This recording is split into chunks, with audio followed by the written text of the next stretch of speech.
안녕하세요, 여러분.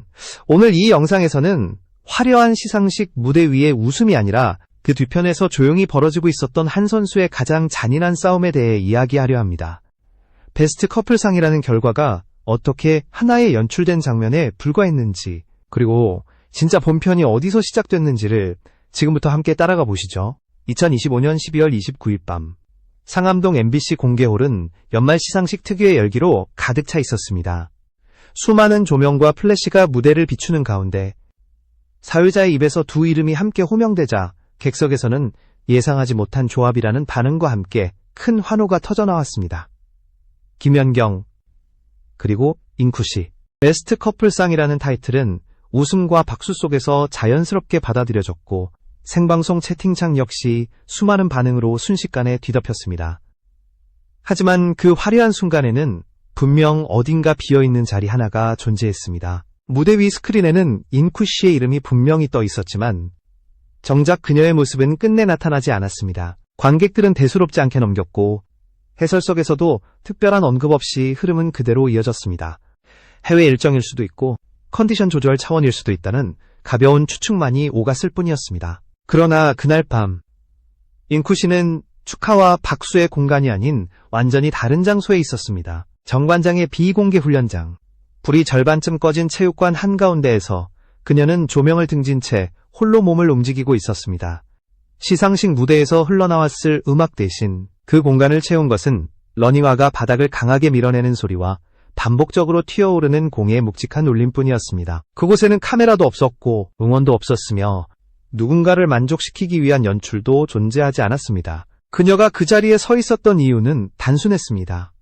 점사 연패라는 결과, 그리고 그 연패의 중심에 반복적으로 호출되던 자신의 이름을 누구보다 잘 알고 있었기 때문입니다. 리시브 효율 6%라는 숫자는 단순한 기록이 아니라 상대팀 전술의 표적이 되었다는 선언에 가까웠고, 매 경기 쏟아지는 서브는 더 이상 우연이나 변수로 설명할 수 없는 수준에 이르러 있었습니다. 상대 감독들은 이미 결론을 내렸고 그 결론은 코트 위에서 그대로 실행되고 있었습니다. 저 선수를 흔들면 팀 전체가 흔들린다. 여기서 잠깐 생각해 볼 필요가 있습니다. 만약 당신이 선수라면 모든 시선이 쏟아지는 시상식 무대와 아무도 보지 않는 훈련장 중 어디를 선택하겠습니까? 인쿠씨는 선택했습니다. 인정받는 자리가 아니라 무너지고 있는 자신을 정면으로 마주해야 하는 공간을. 그녀에게 베스트 커플상은 결과가 아니었고 오히려 자신이 어떤 상태에 놓여 있는지를 보여주는 하나의 예고편에 불과했습니다. 이 영상을 보고 계신 여러분께 진심으로 감사드리며 이런 스포츠의 이면 이야기가 계속 궁금하시다면 구독을 통해 함께 해주시면 큰 힘이 됩니다. 진짜 이야기는 시상식이 끝난 뒤에야 시작되고 있었습니다. 조명이 꺼진 체육관에서 박수 대신 침묵 속에서 인쿠씨는 스스로에게서 도망치지 않겠다는 선택을 내리고 있었던 것입니다. 시상식이 끝난 뒤에도 연패라는 현실은 사라지지 않았고 오히려 그 화려한 장면과 대비되면서 인쿠씨가 마주한 상황은 더욱 선명해지고 있었습니다. 4연패라는 숫자는 단순한 결과가 아니라 팀 전체의 흐름을 뒤흔드는 구조적 신호였고 그 구조의 가장 약한 지점으로 지목된 이름이 바로 인쿠씨였다는 사실은 이미 코트 위에서 반복적으로 증명되고 있었습니다. 문제는 패배 그 자체가 아니었습니다. 패배는 언제든 다시 만회할 수 있지만 상대가 어떤 방식으로 그 패배를 만들어내고 있는지를 이해하지 못하면 같은 장면은 계속해서 반복됩니다. 최근 경기에서 상대팀들이 선택한 전략은 놀라울 정도로 일관돼 있었고 그 중심에는 단 하나의 명확한 전제가 깔려 있었습니다. 저 선수를 흔들면 팀 전체의 리듬이 무너진다.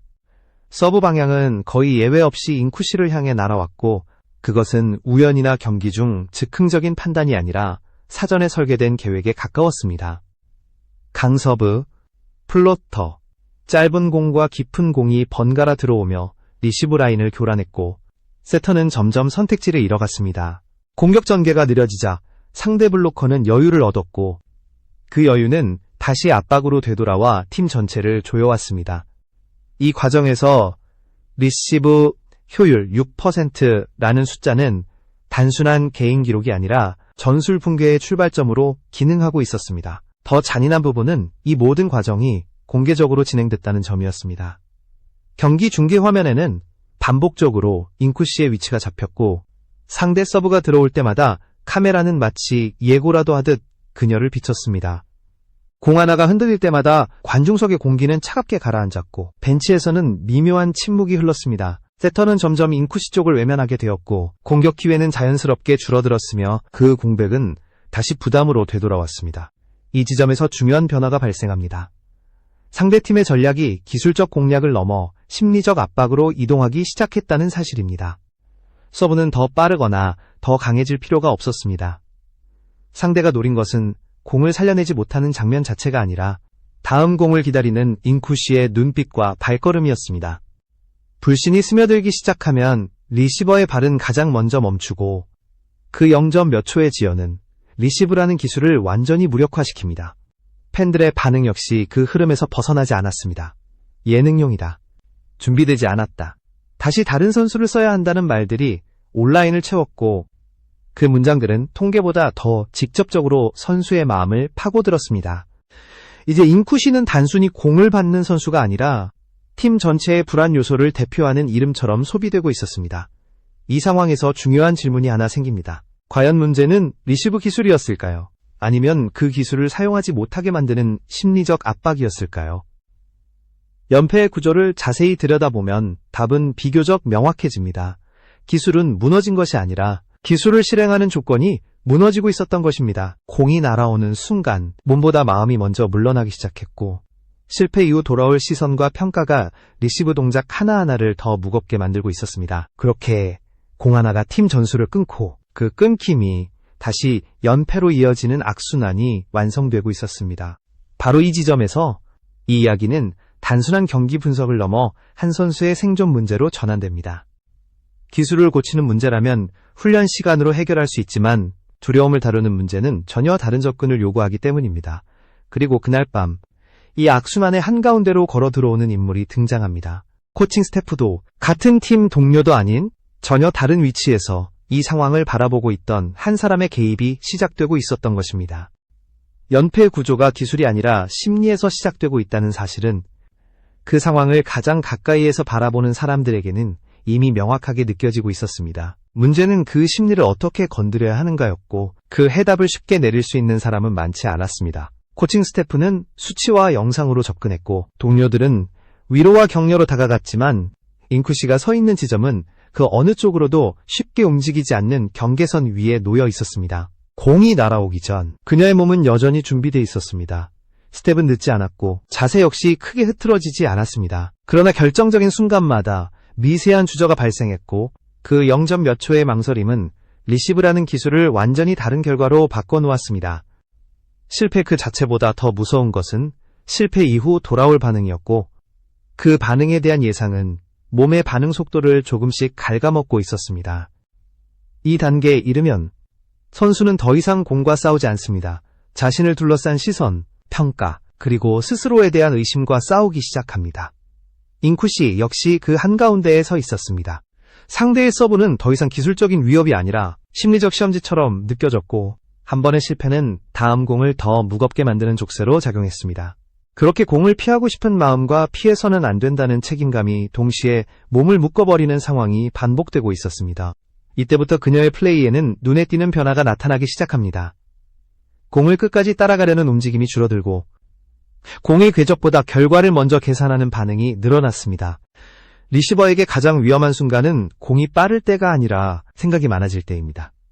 머릿속에서 선택지가 늘어나는 순간 몸은 어느 쪽으로도 완전히 움직이지 못하고 그 망설임은 그대로 실수로 이어집니다. 주변의 반응은 그 심리를 더욱 단단하게 굳혀갔습니다.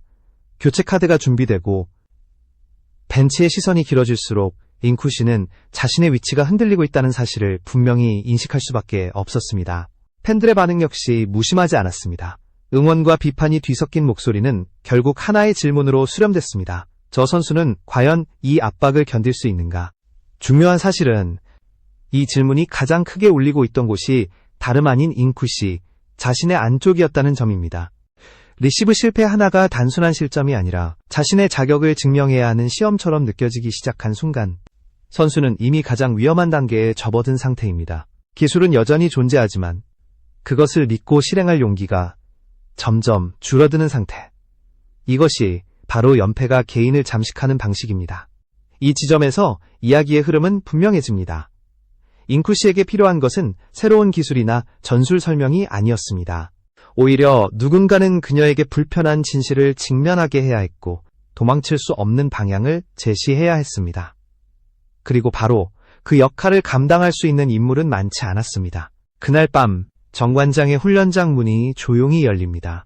예정된 방문도 공식적인 일정도 아니었습니다. 그 공간에 들어온 사람은 선수로서 수많은 표적과 압박을 견디며 커리어를 이어온, 그리고 그 압박의 무게가 무엇인지를 누구보다 잘 아는 존재였습니다. 이제 이야기는 결정적인 전환점을 향해 움직이기 시작합니다.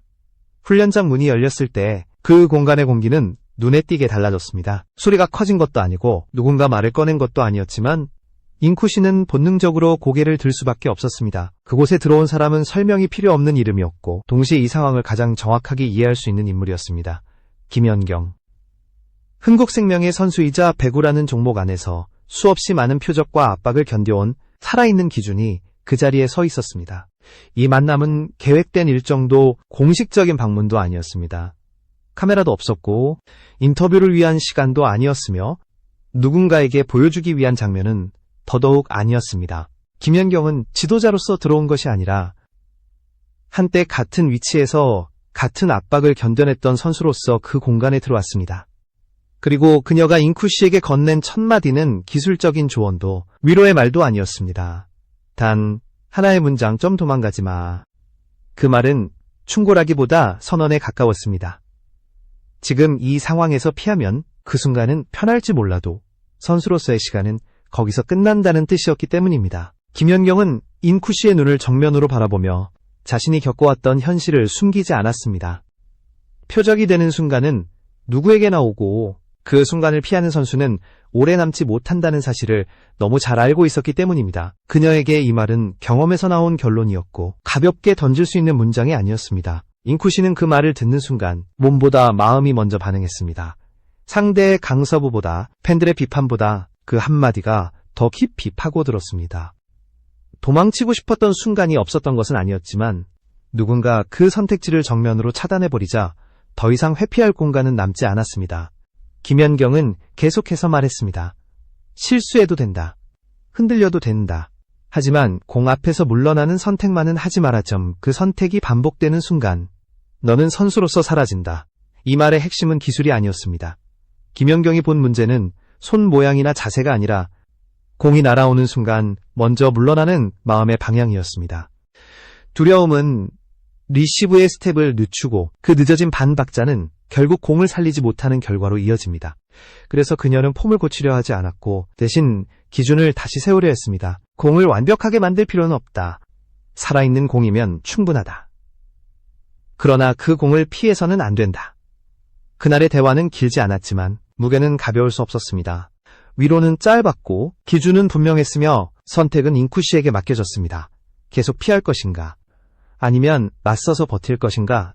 김연경은 답을 강요하지 않았습니다. 다만 어떤 선택이 선수의 시간을 연장시키는지, 그리고 어떤 선택이 그것을 끝내는지를 분명히 보여주었을 뿐입니다. 그날 밤 이후 훈련장의 분위기는 이전과는 다른 방향으로 움직이기 시작합니다. 도망치지 않겠다는 기준이 세워진 순간 잉쿠 씨의 훈련은 단순한 반복에서 생존을 위한 싸움으로 바뀌었습니다. 그리고 그 변화는 말이 아니라 곧이어 이어진 행동 속에서 드러나기 시작합니다. 이제 이야기는 훈련이라는 이름으로 기록된 가장 혹독한 시간으로 넘어가게 됩니다. 그날 이후 잉쿠 씨의 훈련은 분명히 달라졌습니다. 시간이 늘어난 이전까지의 훈련이 실수를 줄이기 위한 반복이었다면 이제는 실수를 감수하고서라도 공을 정면으로 받아내기 위한 과정으로 성격이 바뀌었습니다. 도망가지 않겠다는 기준이 세워지자 훈련의 방향 역시 자연스럽게 바뀌기 시작한 것입니다. 김연경은 리시브를 손의 기술로 설명하지 않았습니다. 그녀가 강조한 것은 언제나 발과 시선이었고 공이 날아오기 전에 이미 절반은 결정된다는 점이었습니다. 공의 궤적을 쫓기 전에 바닥을 읽고 떨어질 자리를 먼저 잡아야 한다는 원칙은 단순한 조언처럼 들릴 수 있지만 실제로는 수많은 압박 속에서 살아남은 선수만이 체득할 수 있는 기준이었습니다. 리시브는 반응이 아니라 예측이며 손은 그 예측의 마지막 결과일 뿐이라는 설명이 반복됐습니다. 훈련은 서브머신 앞에서 시작됐습니다. 강서부와 변칙적인 궤적의 공이 끊임없이 날아왔고 그 속도와 방향은 경기보다 더 가혹하게 설정됐습니다. 처음에는 공이 몸에 맞고 튕겨나가는 장면이 반복됐고 리시브 라인은 쉽게 무너졌습니다. 하지만 중요한 점은 잉쿠시가 더 이상 공을 피하지 않았다는 사실이었습니다. 넘어지고 밀리고 균형을 잃어도 발은 계속해서 공 쪽으로 나아갔습니다. 김연경이 반복해서 강조한 두 번째 기준은 욕심을 버리는 것이었습니다. 완벽한 패스를 만들려는 순간 몸은 굳고 그 굳음이 반응을 늦춘다는 설명이 이어졌습니다.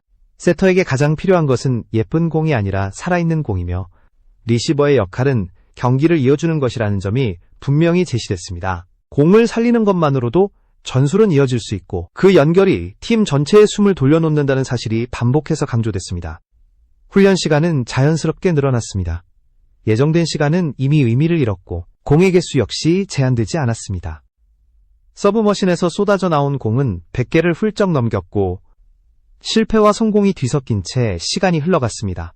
중요한 것은 수치보다 과정이었고 리시브 효율은 훈련 후반으로 갈수록 눈에 띄게 달라지기 시작했습니다. 6%에 머물러 있던 감각은 점차 안정감을 찾았고 공을 대하는 시선 역시 이전과는 달라져 있었습니다. 이 변화는 단번에 완성된 것이 아니었습니다.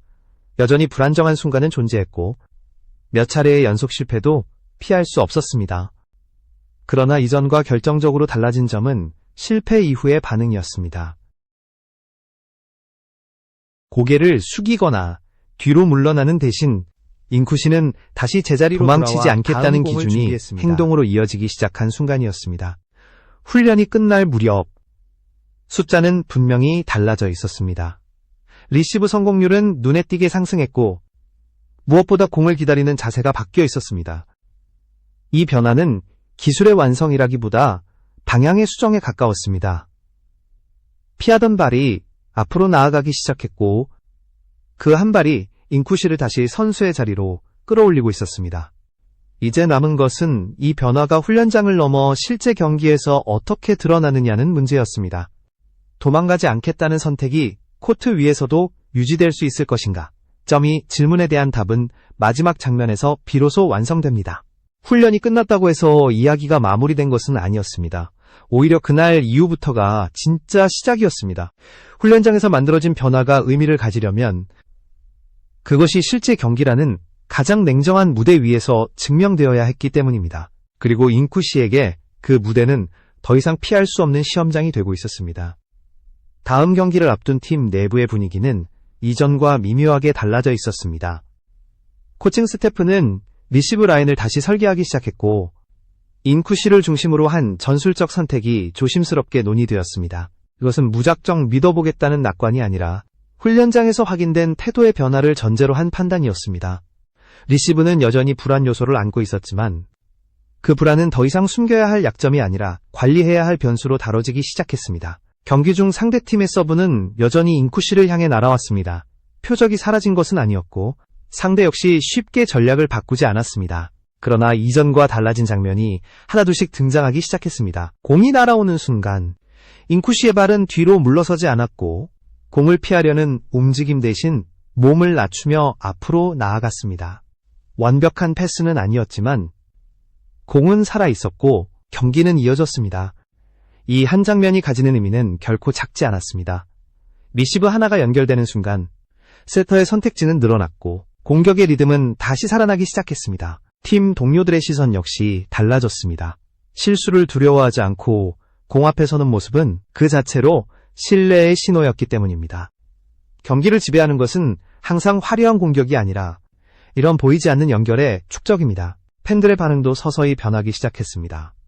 숫자는 아직 완벽하지 않았고 경기마다 기복은 존재했지만 눈에 띄는 차이가 분명히 존재했습니다. 공을 피하지 않는 자세, 실패 이후 다시 제자리로 돌아오는 태도, 그리고 표적이 된 상황에서도 무너지지 않으려는 의지. 사람들은 더 이상 단순한 수치보다 그 변화의 방향에 주목하기 시작했습니다. 이제 베스트 커플상이라는 말의 의미도 완전히 달라졌습니다. 무대 위에서 함께 웃는 조합이 아니라 가장 어려운 순간에 서로를 기준으로 세워준 관계. 김연경은 기술을 가르친 것이 아니라 선수로 살아남는 방식을 보여주었고, 잉쿠 씨는 그 방식을 말이 아닌 행동으로 받아들였습니다. 진짜 커플이란 같은 장면을 공유하는 사람이 아니라 같은 부담을 견뎌주는 사람이라는 사실이 이 이야기의 핵심이었습니다.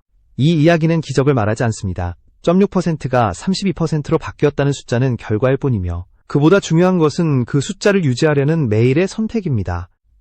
잉쿠 씨는 여전히 완벽한 선수가 아니고 앞으로도 표적이 될 가능성은 남아 있습니다. 그러나 단 하나 분명해진 사실은 이제 그녀가 그 공을 피하지 않는다는 점입니다. 스포츠에서 진짜 드라마는 시상식이 아니라 코트 위에서 완성됩니다. 박수와 트로피는 순간을 장식하지만 선수의 가치는 반복되는 선택 속에서 드러납니다. 도망가지 않겠다는 선택, 그 선택을 매 공마다 다시 해내는 과정. 이 이야기가 우리에게 남기는 것은 바로 그 지점입니다. 당신이라면 어떤 장면을 기억하겠습니까? 무대 위의 웃음일까요? 아니면 패배 직전 하나의 공을 끝까지 살려내는 선수의 눈빛일까요? 이제 이 이야기는 예고편이 아니라 본편으로 들어섰고, 그 다음 장면은 계속해서 코트 위에서 쓰여질 것입니다.